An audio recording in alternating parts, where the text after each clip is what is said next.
আমি ভাবছি বাজারে যাব। আমি ভাবছি খিচুড়ি রান্না করব। আমি ভাবছি বিদেশ যাব।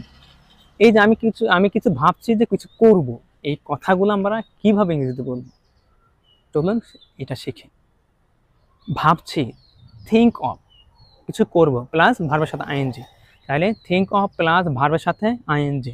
তাহলে এরকম যদি আমরা থিঙ্ক অফ প্লাস ভার্বের সাথে আইএনজি দিয়ে কোনো বাক্য তৈরি করি, তাহলে এটা বোঝাবে আমি ভাবছি কোনো কিছু করব।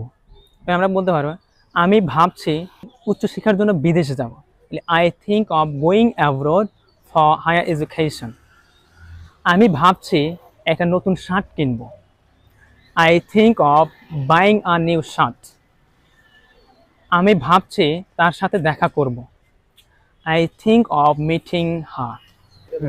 আমি ভাবছি এক কাপ কফি খাবো। I think of taking a cup of coffee. আমি ভাবছি এই রাস্তাটি মেরামত করব। এটার ইংরেজি কি হবে আপনারা বলুন।